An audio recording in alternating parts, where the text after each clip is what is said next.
Você conhece ou já ouviu falar do termo microlearning ou microaprendizado? Olha só, se você nunca ouviu falar nesse tema ou nesse termo, você pode estar perdendo uma grande oportunidade de estar evoluindo na sua carreira de uma forma bem mais rápida. Nada micro.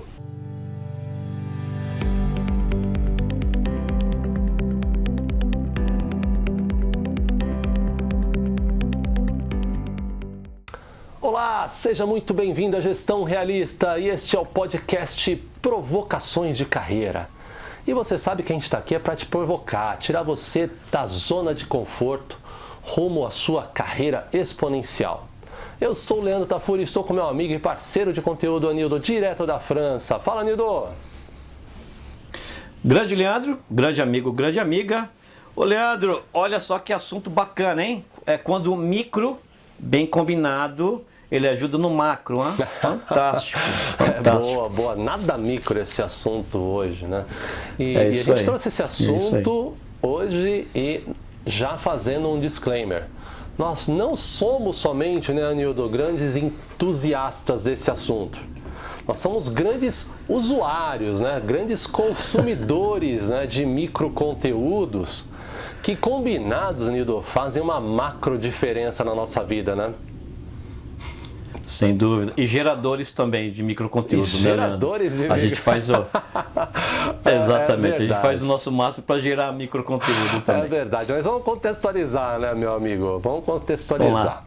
Ô, Nildo, quando a gente fala que o microlearning é aquela abordagem para educar, né, abordagem educacional, que se concentra em pequenos conteúdos, pequenas unidades de conteúdo, a gente não pode achar que isso tenha pouco poder de transformação. Pelo contrário. Mas a definição de microlearning é isso, né? É uma abordagem educacional que se concentra em pequenos conteúdos para ensinar algo muito grande. E aqui no Brasil está muito popular o termo, você já deve ter ouvido falar, se você trabalha em alguma corporação, pílulas de conhecimento, né? Isso é uma técnica, né, de microlearning. Mas essa técnica, né, Anildo, pode envolver matérias educacionais das mais diversas, né? Você aprender conteúdos dos mais diversos, visando dividir em pedaços que são melhores absorvidos por nós, né, Anildo? Com unidades normalmente definidas ali de uma forma que o conhecimento não se torne maçante, né? É uma baita estratégia, né, Anildo? Sem dúvida. Sem dúvida nenhuma. A gente já vem tentando praticar isso, vem praticando isso de diferentes formas, né? Com a questão da internet, né? Google, por exemplo, é uma forma de microlearning em muitos casos, né? Mas o importante é que agora a gente tem a oportunidade de fazer isso de uma forma, usando o que a gente fala muito da gestão realista, deliberada. Buscar, identificar o microlearning como uma ferramenta no nosso aprendizado constante.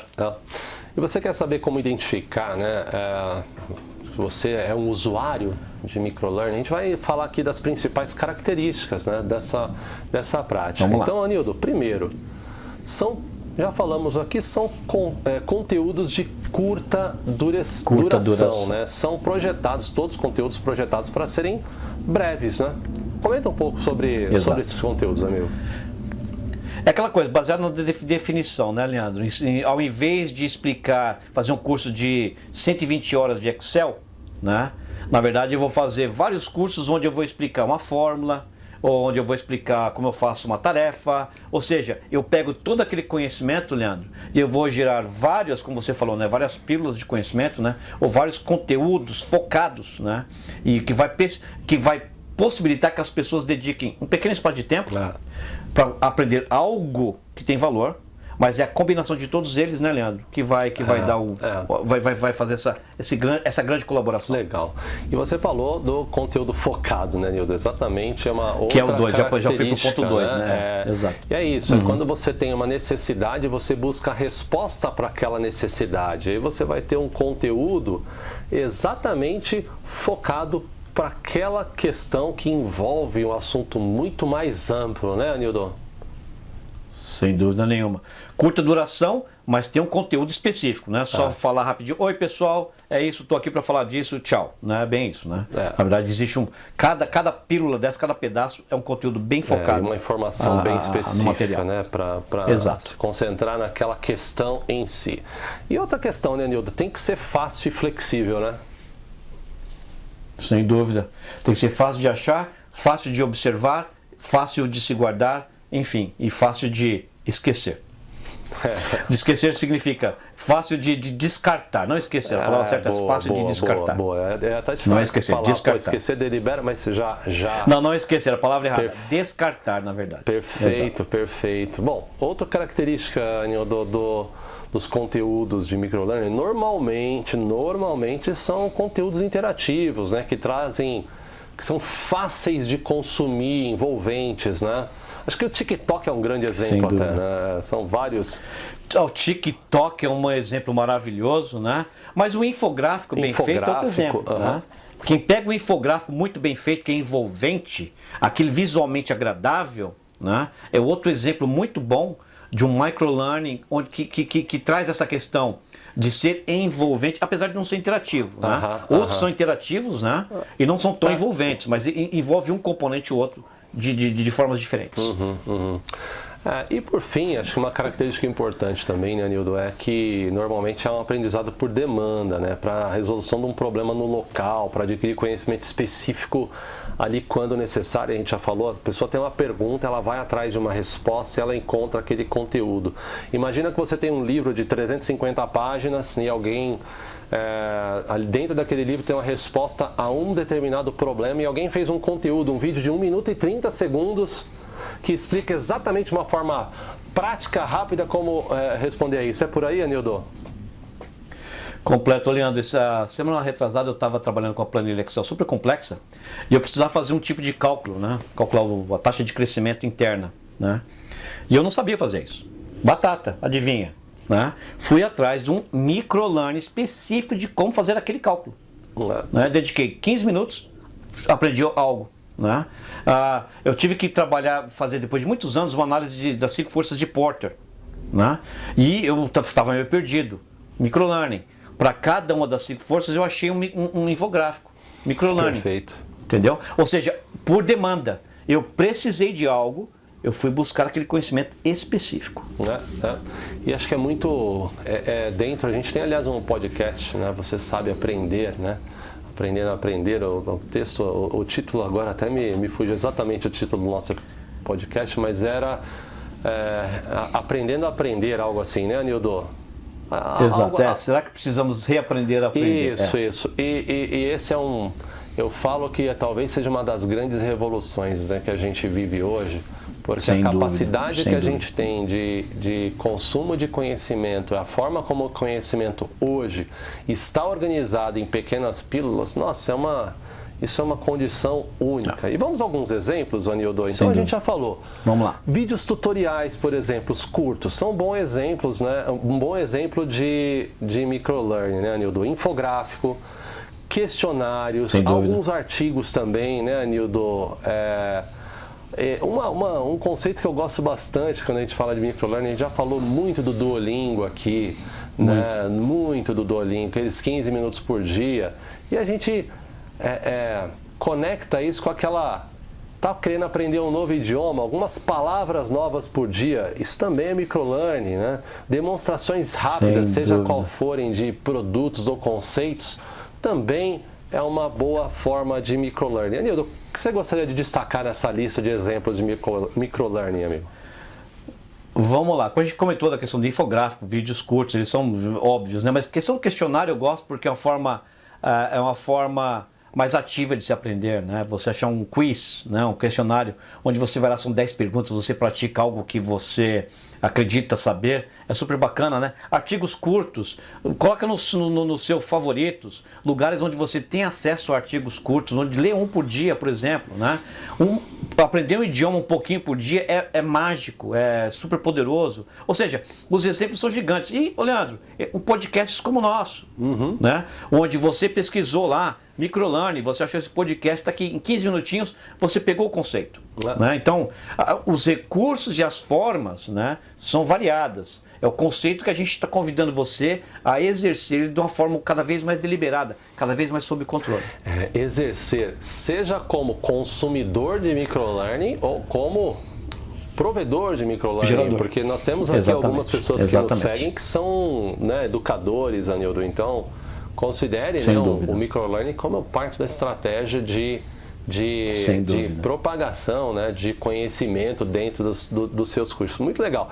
E, Anildo, desnecessário falar porque que essa estratégia é importante. Eu diria que quem não utiliza essa estratégia com todos os recursos tecnológicos que permitem, né, que esse conteúdo gerado com microlearning vai ser um complemento incrível no processo de aprendizagem, fica para trás, né, cara? Está ficando para trás, e quem não utiliza esse recurso igualmente está ficando para trás, né? É por aí? Sem dúvida, boa forma de sumarizar porque é importante. Outro fator que com certeza as pessoas estão observando é que o conceito de microlearning está cada vez sendo mais deliberadamente usado por grandes corporações.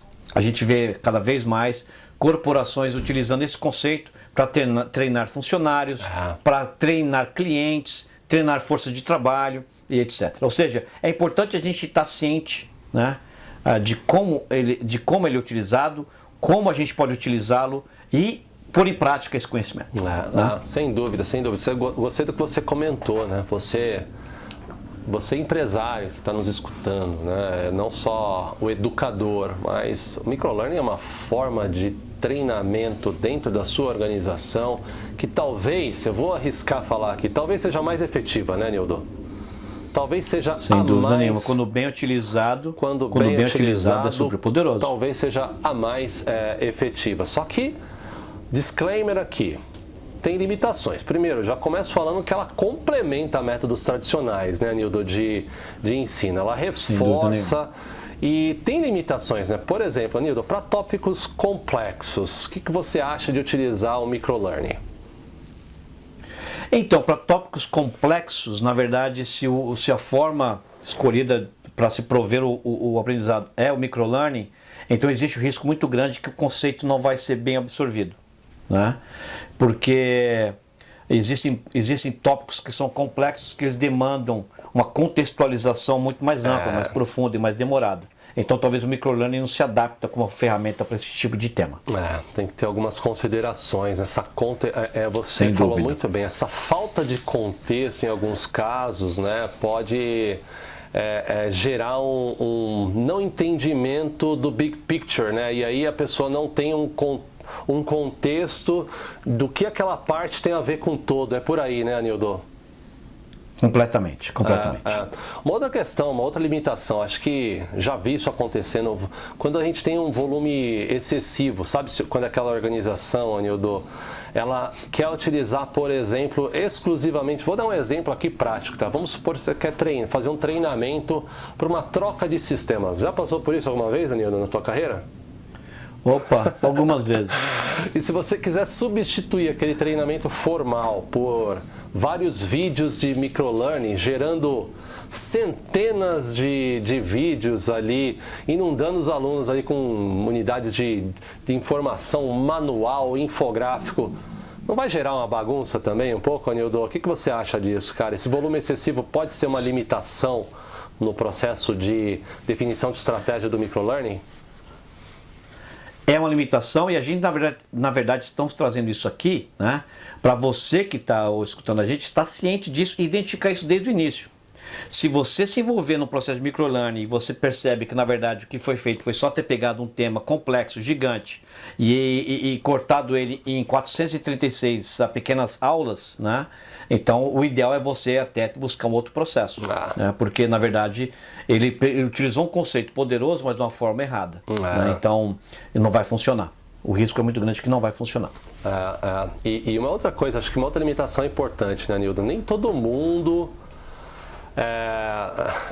se adequa a esse estilo de aprendizagem do microlearning, né? É uma outra limitação também, né? Tem pessoas que já preferem partir do macro para o micro, né? E não querem sair do micro para entender o contexto, né? Sem dúvida. Isso é mais importante ainda para aquelas pessoas que estão gerando microconteúdo, né? Ou microlearning, porque não é uma bala de prata, nem todas as pessoas vão se adaptar, da mesma forma que nem todas as pessoas se adaptam ao e-learning, por exemplo. Eu conheço várias pessoas que preferem o método tradicional. Né? É o método que funciona melhor com elas. Para o microlearning é a mesma coisa. Se você gera conteúdo, estar ciente de que não vai necessariamente agradar a todos. Né? Isso é muito importante, você identificar se o seu público, né, se adapta a esse formato. Muito, muito bom.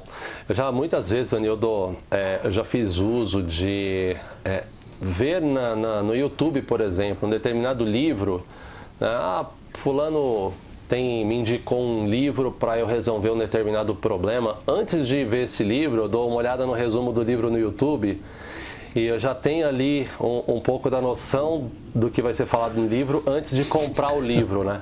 Esse é um microlearning tão importante, porque já me poupou já de ter comprado um livro que não era bem isso que eu queria, sabe? É um microlearning muito importante. Tem até alguns softwares que fazem isso, né, atualmente. Mas, Nildo, já para concluir... Excelente exemplo. Já para concluir aqui nosso episódio de hoje, né, a gente se comprometeu aqui em ser episódio pequeno, porque afinal a gente está falando de microlearning, né? Não pode ser um macro episódio, então. Eu diria, Nildo, que o microlearning é uma estratégia essencial, mas que ela não pode ser a única estratégia, né? Tem que ser combinado com estratégias mais amplas, né? Com abordagens mais amplas de consumo de conteúdo e de geração, né, de conteúdo. E você, meu amigo, o que você acha que você tem aí de principais conclusões para esse episódio? Não, sem dúvida. Eu acho que o ponto fundamental você levantou. O microlearning, ele é muito mais poderoso quando, na verdade, ele é parte de uma estratégia maior, né? Aquele exemplo que eu dei, na verdade, você tá estudando ali, por exemplo, marketing e algumas partes que você quer reforçar um conhecimento, você usa o microlearning para poder reforçar aqueles pontos, né? É importante você buscar materiais que eles vão se adequar àqueles pontos que a gente levantou. É um material que é fácil de ser encontrado, fácil de ser descartado, é um conteúdo que é envolvente, vai chamar a tua atenção, né? Ele é curto, né? Então é importante você identificar materiais que se enquadram nesse formato, né? E porque você aumenta a eficácia daquele pequeno tempo que você vai dedicar para aquele tema, né? Enfim, para o desenvolvimento da carreira, Leandro, é uma ferramenta fundamental. Então você que está preocupado com sua carreira, traz o microlearning como uma ferramenta importante, né, dentro da sua estratégia maior. Né? E utilize ele de forma deliberada, que faz toda a diferença. Não de forma só acidental. Ou, esse infográfico caiu na minha frente aqui. Não. Eu preciso desse pequeno conhecimento. Busca o material que se adequa a ser microlearning, que o resultado, Leandro, ele vai trazer muito mais valor para aquele tempo que você dedicou. E lembrando aqui, né, enquanto você falava, né, Nildo, da importância de, seja macro, seja micro, a importância de você aplicar os conhecimentos para um aprendizado efetivo, né, Nildo? Então, sem dúvida essa nenhuma, aplicação do conteúdo, seja em pílula de conhecimento, seja num curso, numa aula, né, é fundamental. E por fim, que fica aqui o nosso profundo respeito, sempre admiração aos professores, que nada substitui um bom professor, e que a gente foi muito efetivo aqui em falar. É uma estratégia complementar. Parabéns. Mas nada substitui uma boa aula, um bom professor que envolve, contextualiza, faz com que você participe, identifique, assim como mentores e coachings, né, que tem esse toque humano individualizado para entender o que o outro lado exatamente precisa. Se você quiser saber um pouquinho mais sobre microlearning, consumir um pouquinho mais desses conteúdos, acessa lá, gestãorealista.com. Lá você vai ter um pouco mais do universo da gestão realista, dividido em pílulas que vão fazer diferença na sua vida e na sua carreira. Anildo, não foi nada micro esse episódio, cara. Foi um prazer participar de novo aqui contigo nesse bate-papo. É isso aí, Leandro. Sempre um prazer e até a próxima, com certeza. Legal, nos vemos na próxima. Um abraço e até mais. Tchau, tchau.